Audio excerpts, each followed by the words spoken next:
Hello दोस्तों, मैं जितेंद्र एक बार फिर आप सभी के सामने अपने यूट्यूब चैनल के माध्यम से उपस्थित हूँ।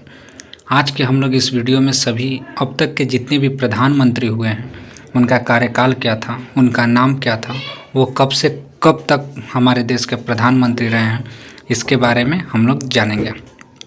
इसके पहले मैं अब तक भारत के उपराष्ट्रपतियों के बारे में एक वीडियो बना चुका हूं। अगर आपको जानना हो तो आप हमारे प्लेलिस्ट में जाकर के चेक कर सकते हैं।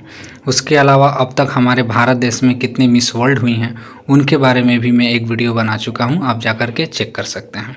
और एक साइंस का वीडियो है जो अम्ल, भस्म और क्षार से रिलेटेड है। अम्ल के बारे में पूरा जानकारी है, पीएच मान क्या होता है, पीएच मान किसमें कितना पाया जाता है, इन सबों की भी जानकारी है। तो आप हमारे प्लेलिस्ट में जाकर के चेक कर सकते हैं। आज के इस वीडियो में हम लोग भारत के सभी प्रधानमंत्री के बारे में जानेंगे। तो आइए, प्रधानमंत्रियों के बारे में जानने से पहले हम लोग प्रधानमंत्री ये पद क्या है, इसका कितनी इम्पोर्टेंस है हमारे भारत में, प्रधानमंत्री को शपथ कौन दिलाता है, इन सबों के बारे में थोड़ी जान लेते हैं। तो सबसे पहले हम लोग देखेंगे दोस्तों, भारत का प्रधानमंत्री जो होता है वह देश में लोकतांत्रिक रूप से चुनी जाती है। इसके लिए इलेक्शन संवैधानिक रूप से होती है और उसमें से चुन करके हमारे देश के प्रधानमंत्री आते हैं। प्रधानमंत्री को जो शपथ होता है वो भारत के राष्ट्रपति द्वारा अनुच्छेद 75 के तहत दिलवाई जाती है। एक वीडियो में एक ऐसा वीडियो लेकर के आऊँगा जिसमें प्रधानमंत्री और राष्ट्रपति के संविधान में क्या क्या अनुच्छेद है, उनकी क्या क्या कार्य हैं, इसके बारे में भी मैं एक वीडियो लेकर के आऊँगा। फिलहाल हम लोग इतना जानते हैं कि अनुच्छेद 75 के तहत भारत का राष्ट्रपति प्रधानमंत्री को शपथ दिलाता है। यदि प्रधानमंत्री संसद में बहुमत खो देता है, यानी कि अगर प्रधानमंत्री जैसे पूर्ण बहुमत से चुन करके आए और बन गए, लेकिन अचानक से अगर सत्ता परिवर्तन होती है और बहुमत को खो देते हैं, तो राष्ट्रपति को ये हक है कि वो प्रधानमंत्री को ये बोले कि आप आ करके इस्तीफ़ा दे, या उनको बर्खास्त करने का जो पावर होता है वो हमारे देश के राष्ट्रपति के पास होता है दोस्तों।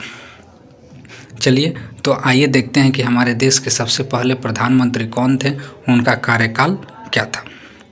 आगे हम लोग देखते हैं।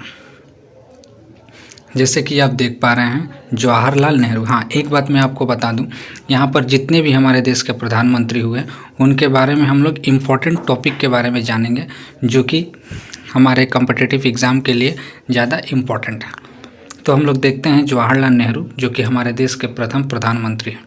उनका कार्यकाल 15 अगस्त 1947 से लेकर के 27 मई 1964 तक है, जो कि कुल 16 साल 286 दिन इस पद पर रहे हैं। तो ये भारत के हमारे पहले प्रधानमंत्री भी हैं और सबसे लंबे समय तक प्रधानमंत्री रहने वाले व्यक्ति भी हमारे जवाहरलाल नेहरू हैं। दूसरे नंबर के आते हैं गुलजारी लाल नंदा। 27 मई 1964 से 9 जून 1964 तक है। इन्हें सबसे कम दिनों तक प्रधानमंत्री के पद पर विराजमान होने का रिकॉर्ड हासिल है, मात्र 13 दिन। पहले कार्यवाहक प्रधानमंत्री सबसे कम समय तक के प्रधानमंत्री रहे हैं। ठीक है, आगे हम लोग देखते हैं 3 नंबर लाल बहादुर शास्त्री, जो कि इनका कार्यकाल है 9 जून 1964 से लेकर के 11 जनवरी 1966 तक। ये कुल कितने दिनों तक रहे हैं? 1 वर्ष 216 दिनों तक। देखो, इन्होंने 1965 में भारत पाकिस्तान युद्ध के समय जय जवान जय किसान का नारा दिया था। यानी कि जब ये कार्यकाल में रहे थे तो ही भारत और पाकिस्तान का युद्ध 1965 में हुआ था। दोस्तों, कभी करंट ये आपके कॉम्पिटिटिव एग्जाम में इस टाइप का क्वेश्चन भी आ सकता है। जब भारत पाकिस्तान युद्ध 1965 में हुआ था, उस समय हमारे भारत देश का प्रधानमंत्री कौन था? तो लाल बहादुर शास्त्री। और उसी युद्ध के समय में इन्होंने एक नारा दिया था, जय जवान जय किसान। आगे देखते हैं गुलजारी लाल नंदा, जो दोबारा से हुए हैं 11 जनवरी 1966 से 24 जनवरी 1966 तक, मात्र फिर से 13 दिनों के लिए। आगे हुई हैं इंदिरा गांधी, 24 जनवरी 1966 से 24 मार्च 1977 तक। टोटल मिला के कितने दिनों तक हुए दोस्तों? टोटल मिला करके ये 11 साल 59 दिनों के लिए हुए हैं। कितने दिनों तक के लिए दोस्तों? वो 11 साल 59 दिनों के लिए। ये भारत की पहली महिला प्रधानमंत्री भी है। ये भारत की पहली महिला प्रधानमंत्री भी हैं दोस्तों। आगे हम लोग देखते हैं मोरारजी देसाई। मोरारजी देसाई जो है 24 मार्च 1977 से लेकर के 28 जुलाई 1979 तक है। इनका टोटल जो अवधि है वो कितने दिनों का है? 2 साल 126 दिनों का। सबसे वृद्ध प्रधानमंत्री और पद से इस्तीफा देने वाले ये प्रधानमंत्री हैं मोरारजी देसाई। 7वें नंबर के आते हैं चरण सिंह, जिनका कार्यकाल 28 जुलाई 1979 से लेकर के 14 जनवरी 1980 तक का है। इन्होंने कुल 170 दिनों तक प्रधानमंत्री का पद संभाला था। ये अकेले ऐसे पीएम हैं जिन्होंने संसद का सामना नहीं किया था। ये अकेले ऐसे पीएम हैं जो कि संसद का सामना कभी नहीं किया। आगे हम लोग देखते हैं इंदिरा गांधी। इंदिरा गांधी 14 जनवरी 1980 से लेकर के 31 अक्टूबर 1984 तक इन्होंने प्रधानमंत्री का पद संभाला, जो कि 4 साल 291 दिनों तक का रहा। इस तरह प्रधानमंत्री पद पर दूसरी बार कोई संभालने वाली ये पहली महिला थी। यानी इंदिरा गांधी एक बार पहले भी बन चुकी हैं, जैसे कि आपको पता है इंदिरा गांधी जो है वो आपको एक बार पहले भी बन चुकी है। कब बनी है दोस्तों? 24 जनवरी 1966 से लेकर के 24 मार्च 1977 तक। और दोबारा कब बनी है? 14 जनवरी 1980 से लेकर 31 अक्टूबर 1984 तक। आगे बने हैं राजीव गांधी। राजीव गांधी का जो कार्यकाल का समय है 31 अक्टूबर 1984 से लेकर के 2 दिसंबर 1979 तक। ये 5 साल 32 दिनों तक बने हैं। ये सबसे युवा प्रधानमंत्री के रूप में आते हैं, जो कि 40 वर्ष की आयु में इन्होंने प्रधानमंत्री का पद संभाला था। आगे देखते हैं विश्वनाथ प्रताप सिंह, जो कि 10वें नंबर के प्रधानमंत्री हैं। इनका कार्यकाल 2 दिसंबर 1989 से 10 दिसंबर 1990 तक है, जो कि 343 दिनों तक प्रधानमंत्री का पद संभाला था। ये पहले पीएम हैं जिन्होंने अविश्वास प्रस्ताव पास होने से पद छोड़ा था। ये पहले ऐसे पीएम हैं जो अविश्वास प्रस्ताव पास होने से पद छोड़ दिया था।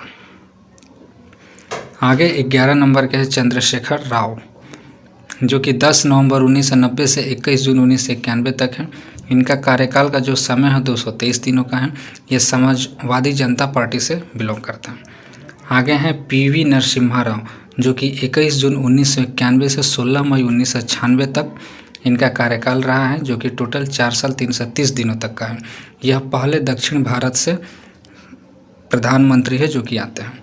आगे अटल बिहारी वाजपेयी, जो कि 16 मई 1996 से लेकर के 1 जून 1996 तक है, जो कि मात्र 16 दिन, केवल 1 वोट से सरकार इनका गिर गया था। केवल 1 वोट से इनका सरकार जो है दोस्तों वो गिर गया था। आगे देखते हैं एचडी देवगौड़ा, जो कि 14वें नंबर के प्रधानमंत्री हैं। 1 जून 1996 से लेकर के 21 अप्रैल 1997 तक इनका कार्यकाल है, जो कि जनता दल से संबंधित है। आगे इंदर कुमार गुजराल, जो कि 21 अप्रैल 1997 से 19 मार्च 1998 तक है।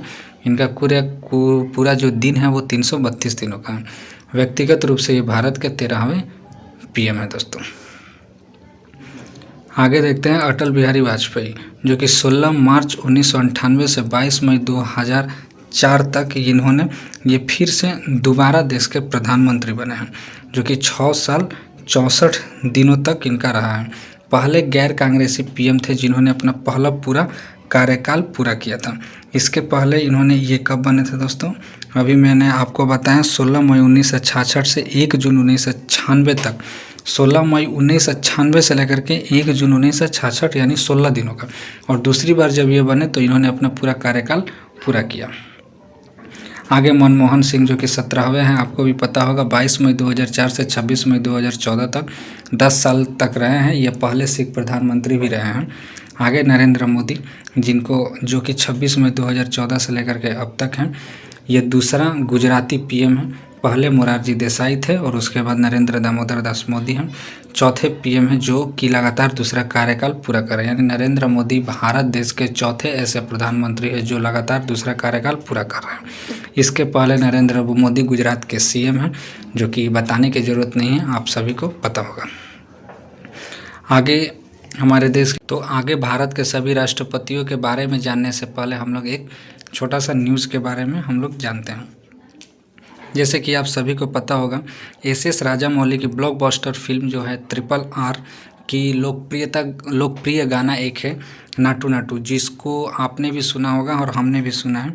वह गोल्डन ग्लोब अवार्ड 2023 में बेस्ट ओरिजिनल सॉन्ग का पुरस्कार अपने नाम करके इतिहास रच दिया है, जो कि भारत में काफ़ी बड़ी बात है, जिसके लिए प्रधानमंत्री नरेंद्र मोदी ने भी आर राजामौली को शुभकामनाएं दी हैं और RRR के सारे को स्टार जैसे जूनियर NTR और रामचरण इत्यादि जितने भी उसके सपोर्टिव एक्टर हैं उन सभी को धन्यवाद कहा है। गोल्डन ग्लोब अवार्ड जो है वो ऑस्कर अवार्ड के बाद दूसरे नंबर पे आता है दोस्तों, इसीलिए बहुत ही अच्छी बात है हमारे बॉलीवुड नहीं बोलेंगे, साउथ मूवी के लिए। तो आइए हम लोग भारत के राष्ट्रपति के बारे में जानते हैं। राष्ट्रपति भारत का एक सर्वोच्च नागरिक होता है। राष्ट्रपति भारत का सर्वोच्च नागरिक होता है। भारतीय संविधान में अनुच्छेद 52 में भारत का एक राष्ट्रपति होगा ऐसा कहा गया है।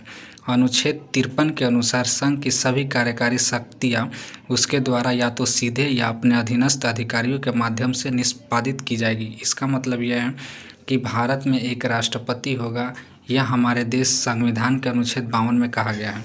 और अनुच्छेद 53 में यह कहा गया है कि सभी कार्यकारी शक्तियाँ जो होगी वो राष्ट्रपति के हाथ में होगी या राष्ट्रपति द्वारा बनाए गए अधिकारियों के हाथ में होगी।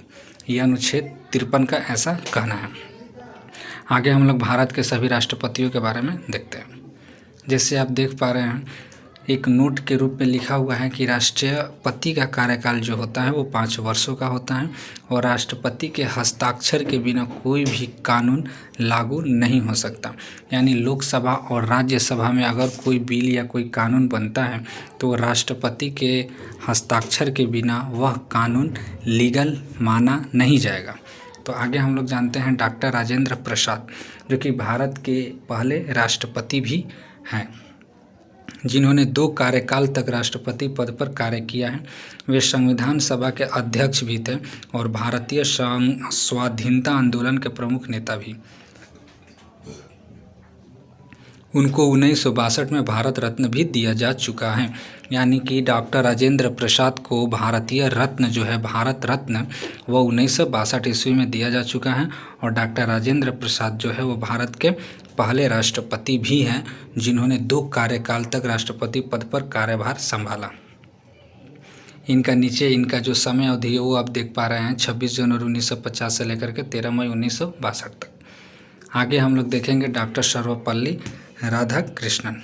डॉक्टर सर्वपल्ली राधाकृष्णन का जन्म जो है 5 सितंबर 1888 को हुआ था और इसी दिन शिक्षक दिवस भी मनाया जाता है दोस्तों। यानी शिक्षक दिवस जो है 5 दिसंबर को मनाया जाता है, आप याद रखना। और सर्वपल्ली राधाकृष्णन का जन्म दिवस भी है, जो कि हमारे भारत देश के दूसरे राष्ट्रपति हैं। आगे हम लोग देखेंगे उनको 1954 में भारत रत्न दिया गया था। यानी इनको भी भारत रत्न से सम्मानित किया गया है, जो कि कब 1954 ईस्वी में। आगे हम लोग देखते हैं डॉक्टर जाकिर हुसैन। डॉक्टर जाकिर हुसैन भारत के पहले मुस्लिम राष्ट्रपति हैं और इनको मृत्यु पद पर रहते ही हो गई थी। इनकी जो मृत्यु है वो राष्ट्रपति रहते ही हो गई थी और ये मुस्लिम राष्ट्रपति भी हैं। तत्कालिक उपराष्ट्रपति जो थे VV गिरी को कार्यवाहक राष्ट्रपति बनाया गया था। यानी कि डॉक्टर जाकिर हुसैन की मृत्यु के बाद उपराष्ट्रपति जो उस समय VV गिरी थे उन्हीं को कार्यवाहक राष्ट्रपति बनाया गया था। यानी कार्य के रूप में थे, लेकिन उनका कोई भी जो जैसे किसी बिल पर साइन कर देने से वो बिल लीगल हो जाना, इस टाइप का उनके पास कोई अधिकार नहीं था। बस वो एक कार्यवाहक राष्ट्रपति के रूप में उनको बैठाया गया था। उसके बाद सुप्रीम कोर्ट के मुख्य न्यायाधीश मोहम्मद हिदायतुल्लाह 20 जुलाई 1969 से लेकर के 24 अगस्त 1969 तक कार्यवाहक राष्ट्रपति बने। यानी उसके बाद सुप्रीम कोर्ट के मुख्य न्यायाधीश मोहम्मद हिदायतुल्लाह ये भारत के सबसे प्रसिद्ध तबला वादक भी थे। कौन? जाकिर हुसैन। यानी जाकिर हुसैन एक प्रसिद्ध तबला वादक भी थे। 4 नंबर के आते हैं VV गिरी। 4 नंबर के कौन आते हैं? VV गिरी। इनका कार्यकाल आप देख सकते हैं 24 अगस्त 1969 से लेकर 24 अगस्त 1974 तक। VV गिरी भारत के चौथे राष्ट्रपति थे। VV गिरी भारत के चौथे क्या थे? राष्ट्रपति थे। इनके समय में दूसरे चक्र की मतगणना करनी पड़ी थी। ये पहले भारत के कार्यवाहक राष्ट्रपति रहे थे। 1975 में उनको भारत रत्न से सम्मानित भी किया गया, यानी वीवी गिरी को 1975 ईस्वी में भारत रत्न से सम्मानित भी किया जा चुका है। ये कार्यवाहक राष्ट्रपति के रूप में किसके मरने पर इनको कार्यवाहक राष्ट्रपति बनाया गया था? तो जाकिर हुसैन को। आगे हम लोग देखते हैं 5वें राष्ट्रपति जो कि है फ़खरुद्दीन अली अहमद। फ़खरुद्दीन अली अहमद भारत के 5वें राष्ट्रपति हैं। दूसरे राष्ट्रपति जिनकी मृत्यु राष्ट्रपति के पद पर ही हो गई थी, बीडी जती को कार्यवाहक राष्ट्रपति बनाया गया था। इनकी भी मृत्यु जो है वो राष्ट्रपति के पद पर रहते ही हो गई थी, तो इनके मरने के बाद बीडी जती को कार्यवाहक राष्ट्रपति बनाया गया था। आगे देखते हैं नीलम संजीवा रेड्डी। नीलम संजीवा रेड्डी जो है 25 जुलाई 1977 से लेकर के 25 जुलाई 1982 तक हैं। यह एकमात्र ऐसे राष्ट्रपति है जो निर्विरोध निर्वाचित हुए थे। भारत के 6ठे ऐसे राष्ट्रपति हैं जो निर्विरोध निर्वाचित हुए थे। यह आंध्र प्रदेश के मुख्यमंत्री भी रहे हैं। वे आंध्र प्रदेश के क्या दोस्तों? मुख्यमंत्री भी रहे हैं और दूसरी बार उम्मीदवार बनाए जाने के बाद वह राष्ट्रपति पद पर निर्वाचित हुए थे। राष्ट्रपति होते हुए प्रथम बार विफलता प्राप्त हुई थी, यानी कि ये राष्ट्रपति के लिए जब पहली बार आए थे तो ये विफल हुए थे, यानी हार चुके थे, लेकिन दूसरी बार जब ये आए थे ये निर्विरोध चुन लिए गए। ज्ञानी जैल सिंह। ज्ञानी जैल सिंह भारत के पहले सिख राष्ट्रपति हैं। इनका कार्यकाल आप ये स्क्रीन पर देख सकते हैं। राष्ट्रपति बनने से पहले वे पंजाब के मुख्यमंत्री और केंद्र में मंत्री भी रहे हैं। इंदिरा गांधी की हत्या और 1984 में जो सिख विरोधी दंगा हुआ था, उस समय हमारे देश के राष्ट्रपति के रूप में ज्ञानी जैल सिंह ही थे, यानी ज्ञानी जैल सिंह के ही समय में इंदिरा गांधी और 1984 का विरोध हुआ था। इसके अलावा एक हम लोग करंट अफेयर का न्यूज़ भी देख लेते हैं। आज का न्यूज़ है दोस्तों कि पूरे अमेरिका में विमान सेवा जो है वो ठप हो गई है। वहाँ की एविएशन जो सिस्टम है, फेडरल एविएशन एडमिनिस्ट्रेशन ने कहा है कि कुछ तकनीकी इश्यूज़ के कारण ये इस प्रकार का पूरा मामला हुआ है। हालांकि अनेक प्रकार के न्यूज़ चैनल ये बता रही हैं कि अमेरिका में जो एविएशन सिस्टम है वो साइबर हैक हो चुका है, साइबर हैकिंग के जरिए ऐसा कुछ हुआ है, लेकिन इस पर जांच पड़ताल चल रही है। जैसे ये न्यूज़ निकल कर सामने आएगी मैं आपसे उसको शेयर करूँगा। आगे हम लोग पढ़ते हैं आर वेंकट रमण। आर वेंकट रमण जो है 25 जुलाई 1987 से 25 जुलाई 1992 तक रहे हैं। आर वेंकट रमण 1984 से 87 तक भारत के उपराष्ट्रपति भी रहे हैं। वे एक भारतीय वकील, स्वतंत्रता संग्रामी और महान राजनेता भी थे। उन्होंने अपने राष्ट्रपति काल में सर्वाधिक प्रधानमंत्री को और उनकी पद की शपथ दिलाई है। ठीक है दोस्तों, इसको अच्छा से अपना देख लीजिएगा। आगे देखते हैं 9 नंबर डॉक्टर शंकर दयाल शर्मा। वे अपने राष्ट्रपति पद से पहले भारत के 8वें उपराष्ट्रपति भी रह चुके हैं। 1952 से 56 तक वे भोपाल के मुख्यमंत्री भी रह चुके हैं। 1956 से 67 तक कैबिनेट मिनिस्टर भी रह चुके हैं। इंटरनेशनल बार एसोसिएशन ने उनको लीगल प्रोफेशन में बहु उपलब्धियों के कारण living legend of law award of recognition दिया था। यह एक उपाधि है जो कि इनको मिला हुआ है दोस्तों। आगे हम लोग देखते हैं के आर नारायण। के आर नारायण का जो कार्यकाल है वो 25 जुलाई 1997 से है, जो कि 25 जुलाई 2002 तक है। यह हमारे भारत देश के पहले दलित राष्ट्रपति भी हैं जिन्हें देश का सर्वोच्च पद प्राप्त हुआ है दोस्तों। आगे जानते हैं हम लोग डॉक्टर APJ अब्दुल कलाम। इनके बारे में कौन नहीं जानता, इनको मिसाइल मैन भी कहा जाता है। इनका जो कार्यकाल था वो 25 जुलाई 2002 से लेकर के 26 जुलाई 2007 तक है। इनके समय में बहुत अच्छे कार्य भी हुए हैं। डॉक्टर APJ अब्दुल कलाम भारत के मिसाइल मैन से भी जाने जाते हैं, ये तो सबको पता है। वे पहले वैज्ञानिक थे जिन्होंने राष्ट्रपति पद को संभाला और भारत के पहले राष्ट्रपति जो सर्वाधिक मतों से जीते थे। यानी डॉक्टर APJ अब्दुल कलाम पहले एक ऐसे राष्ट्रपति हैं जो सबसे ज़्यादा वोटों से जीते थे। उनके द्वारा कुछ किए गए कार्य हैं जो कि हम लोग हाईलाइट किए हैं, उसको हम लोग देखते हैं। उनके समय में ही रोहिणी 1 उपग्रह, अग्नि और पृथ्वी मिसाइलों का सफल प्रक्षेपण किया गया था। यहाँ तक कि 1974 एवं 1998 में भारत के परमाणु परीक्षण में उनका महत्वपूर्ण योगदान रहा है। इसी कारण उन्हें 1997 में भारत रत्न से सम्मानित भी किया गया। परमाणु परीक्षण इन्हीं के समय में हुआ था दोस्तों, इसीलिए इन्हें मिसाइल मैन के नाम से भी जाना जाता है। और ये पहले वैज्ञानिक भी है जो भारत के राष्ट्रपति बने हैं। आगे देखते हैं श्रीमती प्रतिभा सिंह पाटिल। श्रीमती प्रतिभा सिंह पाटिल हमारे भारत देश के पहले पहली जो है वो राष्ट्रपति बनने से Pratibha Singh Patil first women president of India, यानी इनका जो कार्यकाल है 25 जुलाई 2007 से लेकर के 25 जुलाई 2012 तक है। राष्ट्रपति बनने से पहले क्या थी ये? राजस्थान की राज्यपाल। इतना ही नहीं, वह सुखोई विमान उड़ाने वाली पहली महिला राष्ट्रपति भी हैं। ये क्या है? सुखोई विमान भी उड़ा चुकी हैं और ये पहली राष्ट्रपति महिला भी है। आगे देखते हैं प्रणब मुखर्जी। प्रणब मुखर्जी राष्ट्रपति चुनाव लड़ने से पहले केंद्र सरकार में वित्त मंत्री के पद पर थे। इनका कार्यकाल जो है वो 25 जुलाई 2012 से 25 जुलाई 2017 तक है। 2008 में भारत का दूसरा सबसे बड़ा सम्मान पद्म विभूषण प्रदान किया गया है इन्हें। आगे देखते हैं रामनाथ कोविंद। रामनाथ कोविंद बिहार के पूर्व गवर्नर भी रह चुके हैं। इनका कार्यकाल 25 जुलाई 2017 से 25 जुलाई 2022 तक है। और अभी द्रौपदी मुर्मू जो कि 15वें राष्ट्रपति हैं, इनका जो कार्यकाल चालू हुआ है 25 जुलाई 2022 से अभी तक ये चल रही है। यह एक झारखंड आदिवासी महिला है जो कि पहली बार झारखंडी आदिवासी महिला को हमारे देश का राष्ट्रपति बनाया गया है। तो दोस्तों, आज का वीडियो कैसा लगा मुझे ज़रूर बताना, और अगर अच्छा नहीं लगे तो नेक्स्ट वीडियो का इंतज़ार ज़रूर करना दोस्तों। धन्यवाद।